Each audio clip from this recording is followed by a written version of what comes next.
It's three shows to go then, and it's about 10 months since it all started. Is it where you want it to be? Alright. I think he's no one apart from Dave comments on this. Okay, we've got basically, right, the thing divides into two plot lines. To try and sum up the conversations is very, very difficult indeed.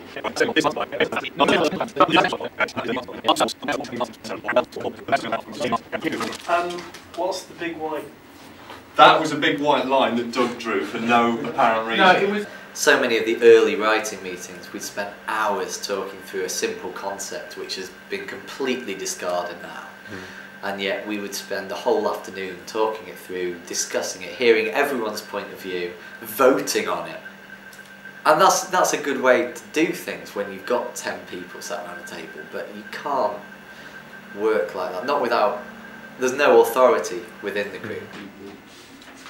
Okay, so let's take what we've submitted today and pilot it. Okay. All right.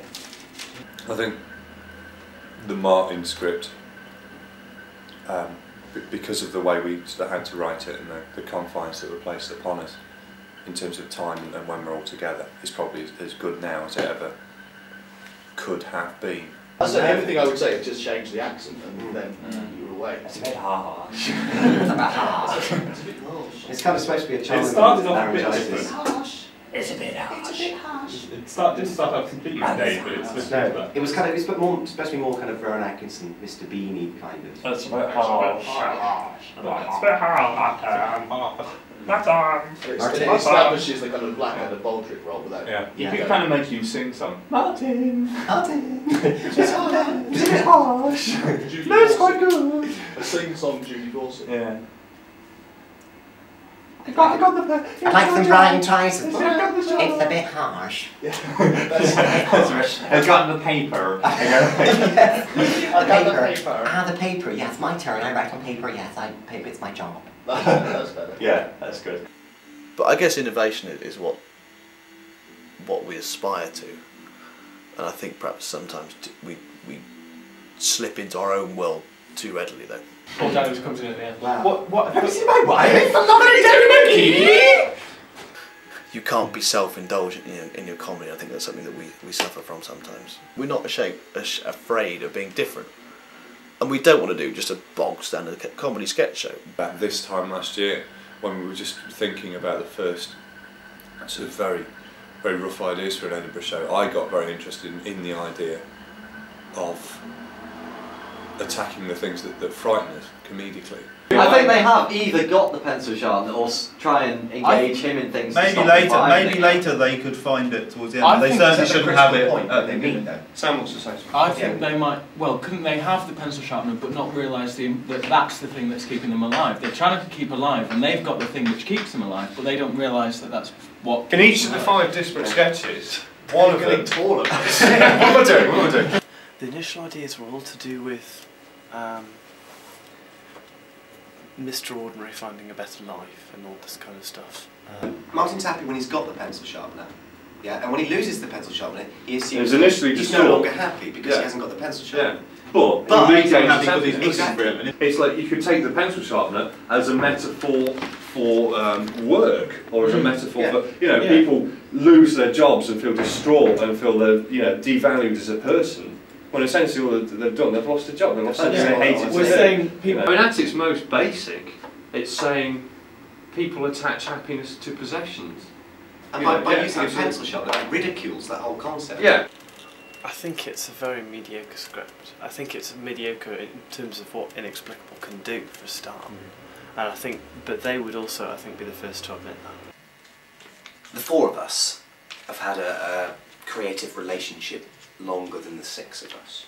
And that's not Doug and Sam's fault, but that's a contributing factor. Again, you talk about focus and just the whole thing blurs, and you have too many inputs, too many conflicting ideas, too many argumentative sods in meetings who are just going, no. Well, okay, no, but what are you going to suggest? Well, I don't know. Well, fuck off, that's no use. So what we have thus far in the plot line, to reiterate, let's not lose this is going well. Lost Jim his- in teacher mode. That's a genius. You still know how to do that? Do they teach you that in teacher training? The sort of stuff that really is pure Splicker tends to be stuff that people come up with spur of the moment. Witches, witches, lots of lovely witches, lovely witches, lots of lovely witches, lovely witches, witches, lots of lovely witches, lovely witches, lots of lovely witches, lovely witches. Like witches, for example, is something that largely has come out of my brain, and it's like it's been embraced by the whole group. And I mean, I came up with the idea during the second year at university, and I was supposed to be doing some work, and I came up with this idea of the witches with their yellow sausage hats and purple Tesco saris. And I came up with how many witches are there in Spain. And I came up with the witches, lots of lovely witches. The actual writing, the actual witches scene that's in there was actually scripted by Alan and I. Well, that was a Nathan. You can't see that. I can. I'm the Bagwatch. Oh, yeah. I come up with the idea, and then people run with it, and other people take it on and add stuff and change it. Oh, look! A pasty! Oh, what a surprise! Another pasty! Oh, shocker! Another pasty! Oh, another pasty! Oh, pie! Strokey, strokey, strokey! This is ridiculous! Well, he's got a point! Knowing that you kind of, something that's been up there when you've been making a cup of tea in your house, it's been translated, and other people are going around singing, and that's a real buzz. But there's a lot in this show which was sort of written for a purpose. So the plot was worked out, and then we sat down and we had this scene, and this has to be written. And that leads to a different sort of style. Hello! Oh, I just thought he said, no pen, no map. Map is no map without central line. Oh dear. No, I think we should tone that down. I mean, or leave it there because I just like this piece of oh dear. Okay, well, yeah, okay, just oh dear then. Are we still going to have a rather clunky thing with the phone call, the mystery phone call? Yeah, but he's meeting the guy, isn't he? That's why he's meeting the guy. I don't know. There are bits of the script which have been ad-libbed and have been kept. Perfect example is the Mr. Banana Man thing. Don't shoot my baby.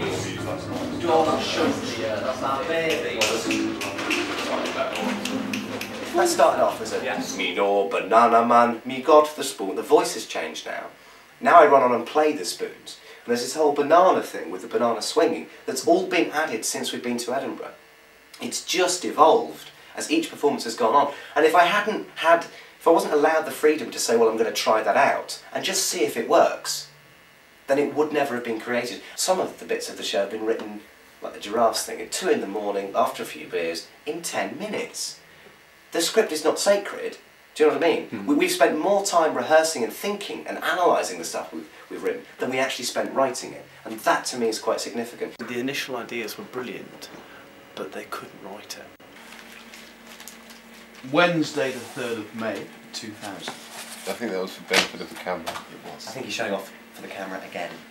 Let's hope he puts as much energy into his performances in these meetings when they're being filmed as he does to the performances on stage. Or vice versa. It's better than saying nothing. The other way. Once again, Doug, you're being boring, aren't you? I think it probably could be slicker and a bit better balanced.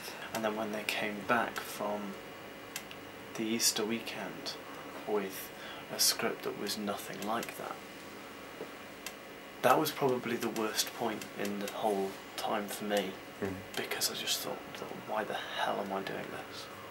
The whole thing is a complete fuck up. The 4 of us, it works. The 6 of us, it doesn't. At the end of the day, the be all and end all is making people laugh, really. And that, maybe that's where, as a group, if we do sort of disagree about what we're trying to do, that's maybe it.